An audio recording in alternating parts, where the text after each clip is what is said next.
दोस्तों, आज मैं आपको जो कहानी सुनाने जा रहा हूँ वह मुझे जयपुर के रहने वाले अमन और सीमा ने भेजी है। उनका कहना है कि इस घटना के बाद उनकी पूरी जिंदगी बदल गई। पहले वे भूत प्रेत जैसी किसी भी चीज़ पर विश्वास नहीं करते थे, लेकिन 2025 की उस एक रात ने उनकी सोच हमेशा के लिए बदल दी। मैं आप सभी से बस एक ही बात कहना चाहता हूँ, इस कहानी को अंत तक ज़रूर सुनिए, क्योंकि जो कुछ उनके साथ हुआ उसे सुनकर शायद आप भी कभी किसी सुनसान हवेली या पुराने किले में रात बिताने की गलती नहीं करेंगे। तो चलिए कहानी शुरू करते हैं। दोस्तों, अमन और सीमा जयपुर के रहने वाले एक युवा कपल हैं। दोनों को बचपन से ही पुरानी हवेलियों, किलों और ऐतिहासिक जगहों पर घूमने का बहुत शौक था। जहां लोग ऐसी जगहों पर जाने से डरते थे, वहीं अमन और सीमा उन जगहों को बड़े उत्सुकता से तलाशते थे। छुट्टी मिलते ही दोनों अपनी कार लेकर किसी पुराने किले या वीरान हवेली की ओर निकल पड़ते थे। उनके सोशल मीडिया पर ऐसी कई यात्राओं की सैकड़ों तस्वीरें थी।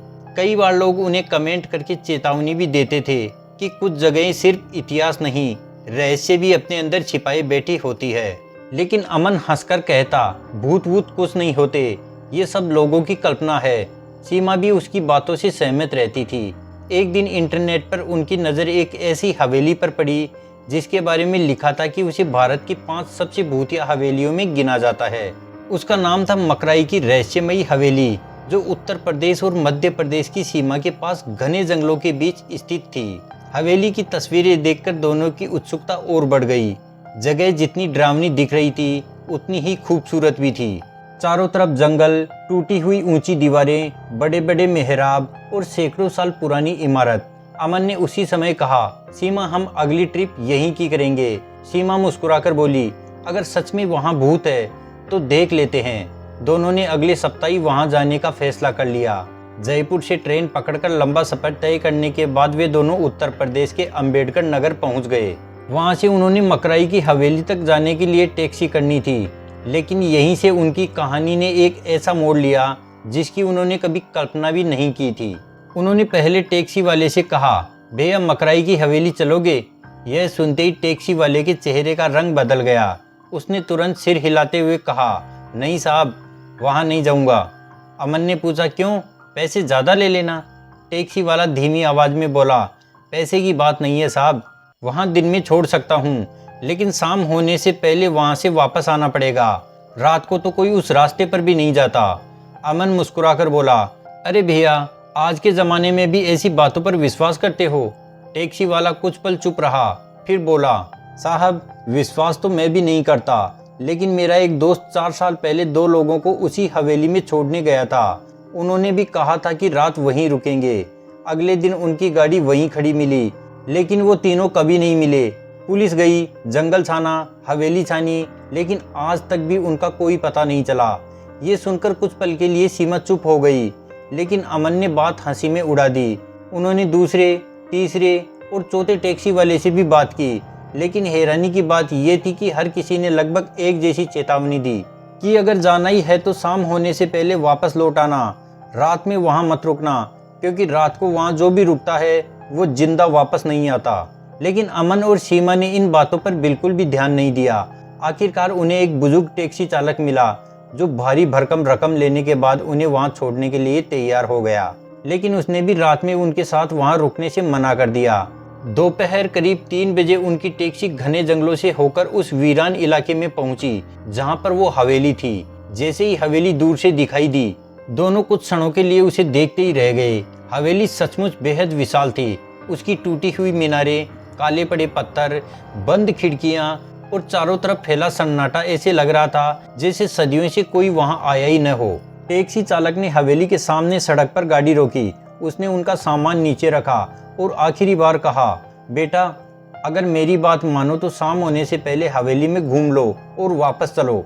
इतनी देर के लिए मैं तुम्हारे लिए यहाँ रुक सकता हूँ। अमन ने हंसते हुए जवाब दिया, चिंता मत करो अंकल, कल सुबह मिलते हैं। टैक्सी चालक ने एक गहरी सांस ली, गाड़ी स्टार्ट की और बिना पीछे देखे तेजी से वहां से चला गया। अब उस विशाल हवेली के सामने सिर्फ 2 लोग खड़े थे, अमन और सीमा।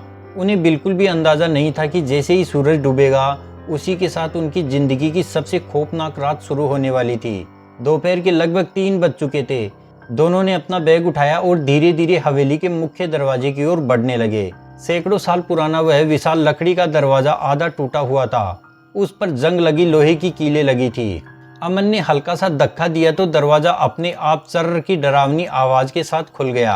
जैसे ही दोनों अंदर पहुंचे, अचानक ठंडी हवा का एक तेज झोंका उनके सामने से गुजरा। सीमा ने अपने दोनों हाथ बांध लिए। यहाँ अचानक इतनी ठंड कैसे हो गई? अमन मुस्कुराकर बोला, इतनी मोटी दीवारें हैं, बस इसीलिए इतना ठंडा है। दोनों हवेली के हर कमरे में घूम घूम कर वीडियो बना रहे थे। टूटी हुई सीढ़ियाँ, पुराने झूमर, दीवारों पर उखड़ी हुई पेंटिंग और हर जगह धूल की मोटी परत। उन्हें यह जगह किसी डरावनी फिल्म के सेट जैसी लग रही थी। करीब आधे घंटे तक घूमने के बाद दोनों पहली मंजिल पर पहुंचे। वहां एक बहुत ही बड़ा कमरा था, जिसकी छत अभी भी सलामत थी। अमन बोला, आज की रात इसी कमरे में रुकते हैं। उन्होंने अपना सामान वहीं रख दिया और साफ सफाई में लग गए। धीरे धीरे शाम होने लगी। सूरज की आखिरी किरणें भी हवेली की टूटी हुई खिड़कियों से गायब हो गई। अब पूरे जंगल में सिर्फ अंधेरा था। रात के लगभग 8 बजे दोनों ने अपना खाना खाया और कैमरा चालू करके कुछ बातें रिकॉर्ड करने लगे। अमन कैमरे की तरफ देखकर बोला, अगर यहाँ सच में कोई आत्मा है तो सामने आ जाओ। सीमा हंसने लगी, लेकिन जैसे ही उसने हंसना बंद किया, ऊपर वाली छत से धड़ाम की आवाज आई, जैसे किसी ने बहुत भारी चीज जमीन पर गिरा दी हो। दोनों एकदम से चुप हो गए। कुछ सेकंड तक पूरा सन्नाटा रहा। तभी ठक ठक ठक की आवाज आने लगी, जैसे कोई भारी कदमों से धीरे धीरे ऊपर चल रहा हो। सीमा ने डरते हुए कहा, ऊपर कोई है क्या? अमन बोला, कोई जानवर होगा। उसने टॉर्च उठाई और सीढ़ियों की ओर बढ़ गया। सीमा भी उसके पीछे पीछे चल दी। ऊपर पहुंचकर दोनों ने पूरी मंजिल देखी, लेकिन वहां पर कोई भी नहीं था, सिवाय धूल, टूटे हुए कमरे और गहरे सन्नाटे के। दोनों वापस नीचे आ गए। रात के लगभग 10 बज चुके थे।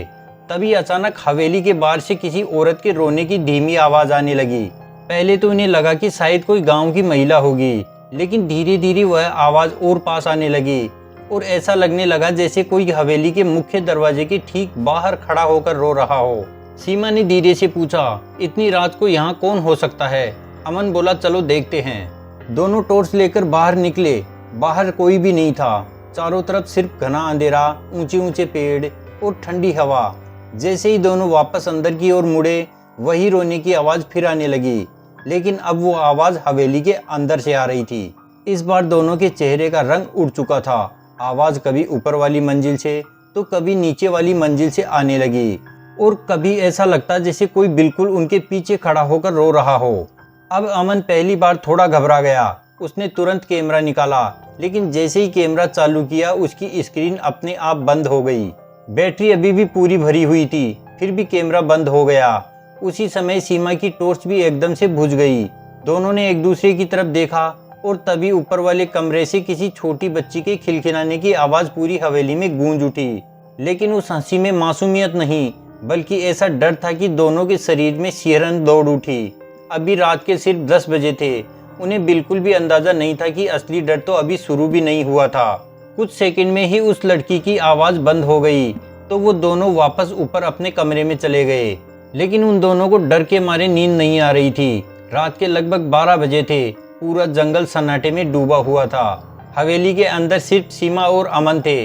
दोनों अब तक समझ चुके थे कि इस जगह पर कुछ ऐसा जरूर है जिसे वे अपनी आंखों से नहीं देख पा रहे। अमन ने डर छिपाते हुए कहा, बस किसी तरह सुबह होने दो, फिर हम यहाँ से तुरंत निकल जाएंगे। इतने में ही फिर से वही आवाज आई, धड़ाम। हवेली का मुख्य दरवाजा अपने आप इतनी जोर से बंद हुआ कि पूरी इमारत कांप उठी। दोनों घबराकर दरवाजे की ओर भागे। अमन ने दरवाजा खोलने की खूब कोशिश की, लेकिन दरवाजा जैसे बाहर से किसी ने पकड़ रखा हो। अमन ने पूरी ताकत लगा दी, फिर भी दरवाजा 1 इंच भी नहीं खुला। तभी ऊपर की मंजिल से किसी के तेज दौड़ने की आवाजें आने लगी, धड़ धड़ धड़ धड़ धड़। ऐसा लग रहा था जैसे कई लोग एक साथ भाग रहे हो, लेकिन हवेली में तो उनके अलावा कोई था ही नहीं। वो दोनों डर के मारे कांपने लगे। सीमा की आंखों से आंसू बहने लगे। वो बोली, अमन, हमें यहाँ नहीं रुकना चाहिए था। अमन पहली बार पूरी तरह घबरा चुका था। उसी समय हवेली के लंबे गलियारों में एक पुरानी खिड़की चर्र की आवाज के साथ धीरे धीरे अपने आप खुलने लगी। बाहर से ठंडी हवा का एक झोंका अंदर आया और उसी हवा के साथ एक सफेद साया गलियारे के दूसरे छोर पर दिखाई दिया। लंबे बिखरे हुए बाल, सफेद कपड़े और सिर नीचे झुका हुआ। वह साया बिल्कुल स्थिर खड़ा था। अमन ने टॉर्च उसकी तरफ घुमाई, लेकिन जैसे ही रोशनी उस पर पड़ी वह साया अचानक गायब हो गया। दोनों ने राहत की सांस ली कि तभी सीमा ने कांपती हुई उंगली से पीछे की ओर इशारा किया। अमन ने पीछे मुड़कर देखा तो वही सफेद साया अब उनके मुश्किल से 10 कदम की दूरी पर खड़ा था।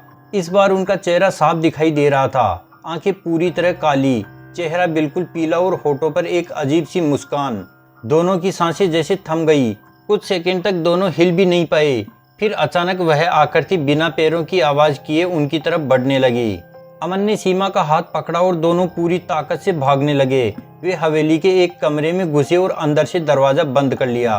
दोनों हाँफ रहे थे। कमरे में घुप अंधेरा था, सिर्फ उनकी सांसों की आवाज सुनाई दे रही थी।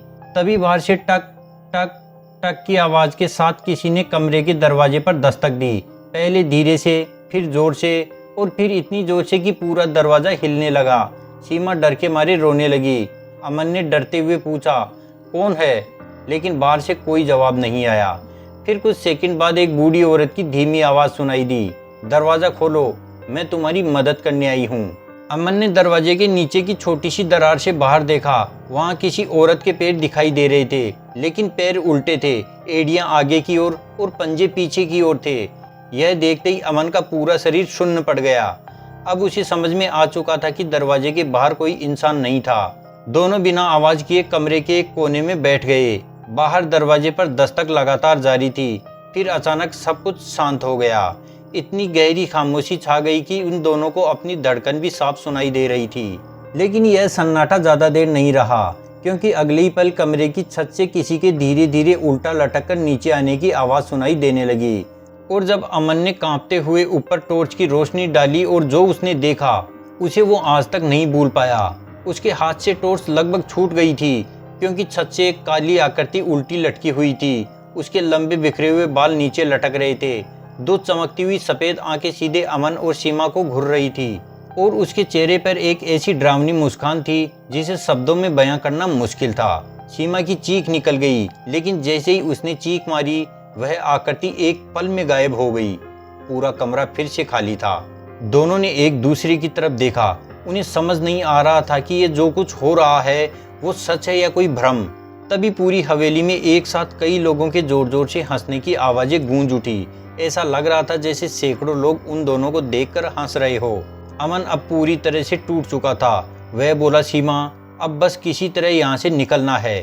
दोनों ने धीरे धीरे कमरे का दरवाजा खोला। बाहर गलियारा बिल्कुल खाली था। उन्होंने बिना समय गंवाए मुख्य दरवाजे की तरफ दौड़ना शुरू किया। लेकिन अजीब बात यह हुई कि जितना भी वे आगे बढ़ते उन्हें लगता कि वह जगह बार बार वापस वहीं पर आकर रुक रही है। एक ही टूटी हुई खिड़की, एक ही दीवार, एक ही पुराना झूमर। मानो हवेली उन्हें बाहर निकलने ही नहीं देना चाहती थी। लगभग 10 मिनट तक भागने के बाद भी वे उसी गलियारे में खड़े थे। सीमा घबराकर रोते हुए बोली, हम बाहर क्यों नहीं निकल पा रहे? लेकिन अमन के पास इसका कोई जवाब नहीं था। तभी उन्हें दूर एक कमरे से हल्की सी पीली रोशनी दिखाई दी। दोनों ने सोचा शायद कोई इंसान हो। वे सावधानी से उस कमरे की तरफ बढ़े। अंदर पहुंचकर देखा तो कमरे के बीचों बीच एक पुराना दीपक जल रहा था, और उसके सामने एक बूढ़ा आदमी सफेद कपड़ों में बैठा था। उसकी लंबी सफेद दाढ़ी और आंखें बंद थी। दोनों डरते हुए उसके पास पहुंचे। अमन ने पूछा, बाबा, हमें यहाँ से बाहर जाना है। बूढ़े ने धीरे से अपनी आंखें खोली। उसकी आवाज़ बहुत शांत थी।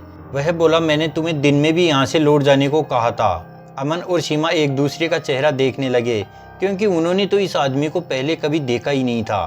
फिर उसने कहा, यह हवेली रात को जागती है और जो भी इसको चुनौती देता है उसे ये छोड़ती नहीं।